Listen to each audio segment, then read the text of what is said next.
Welcome to the Data Hall YouTube channel. In today's video, we are going to discuss how do we convert a categorical variable into a numerical variable, into its numerical values.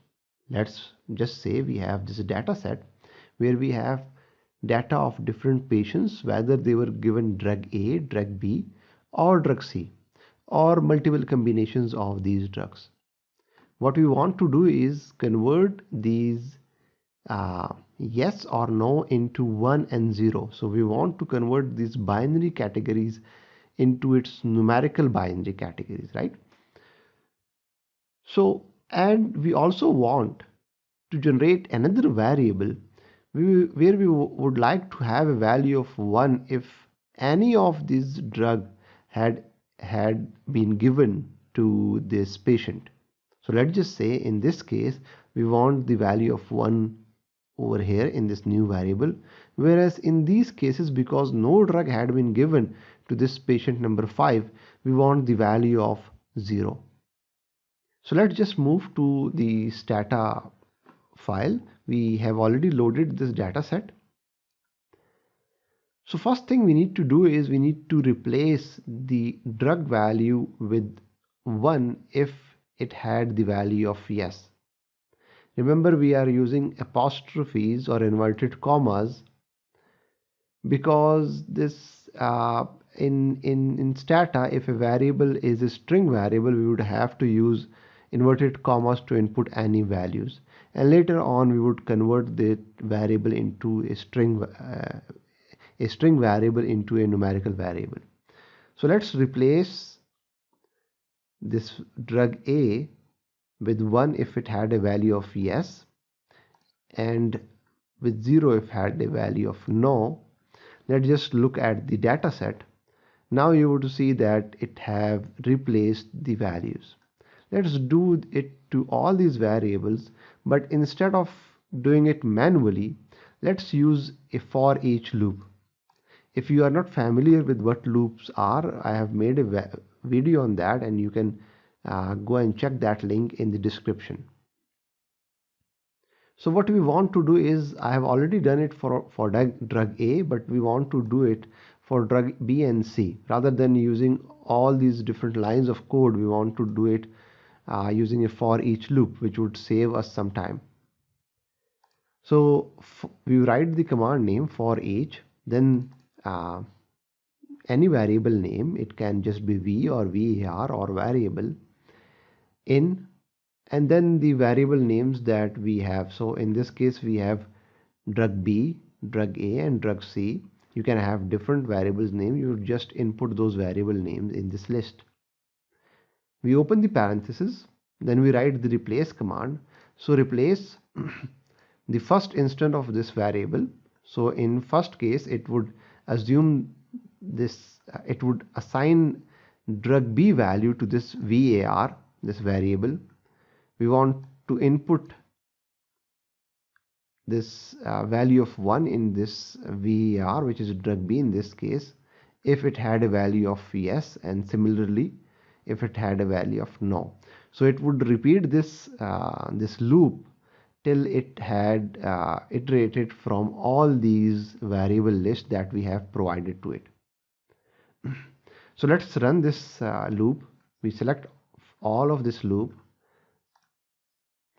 and now you would notice that all of our variables are in 1 and 0, but the issue is that they are in red color, and remember, red in stata means that they are string rather than numerical.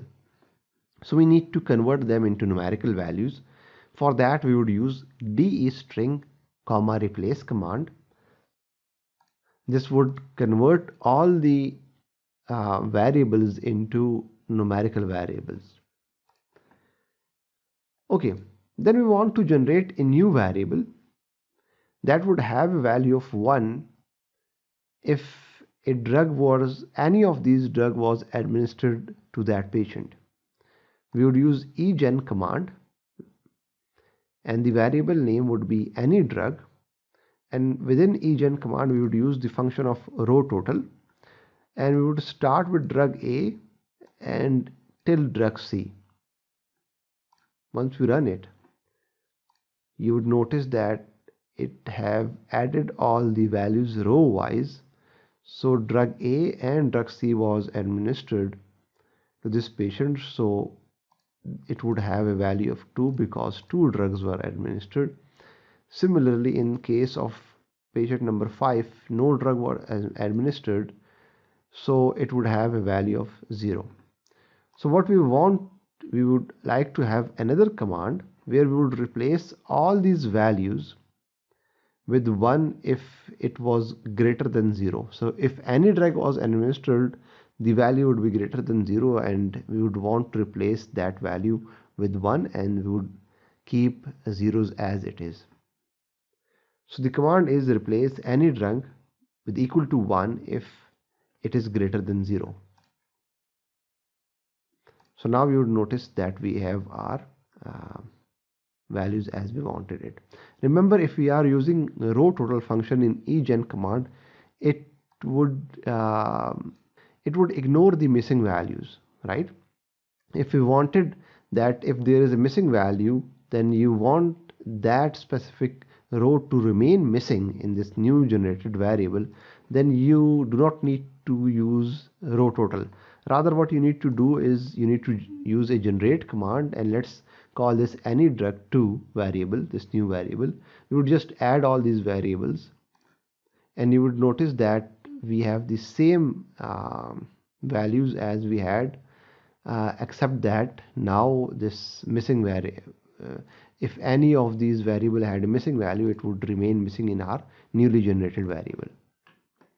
Okay, you can argue that there is an easy way of doing this, and which is using this command to, rather than converting all these variables into its numerical counterpart, we just are interested in this new variable any drug, right?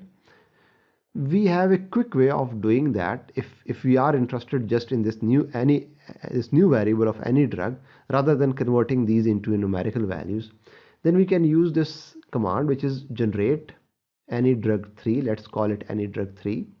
It would have a value of 1 if drug A is equal to yes. Remember, this sign is used for all, or, right? We have boolean characters, it is and or. So whether drug A is equal to yes, or drug B is equal to yes, or drug C is equal to yes, what it would do is it would see if any of these variables had a value of yes. Okay, so for that we would have to reload our dataset, because now we have already changed the dataset. So let me reload the dataset. Okay, so now we have our original dataset, and now let's run this command. Now you would notice that it has generated this new variable of any drug3, which would have a value of 1 if there was if any of these drug was administered, and we want to have a value of 0 if no drug was administered. For that we would use this replace command, any drug3 is equal to 0 if any of these drugs is had a value of no. Or we can rather simply do it as replace is equal to 0 if the value was missing, right? So any value that are missing would automatically be replaced with 0. So now we have our variable that we wanted to create. Thanks for watching this video. If you haven't subscribed this channel, please do subscribe it so you are updated for as soon as we upload any video.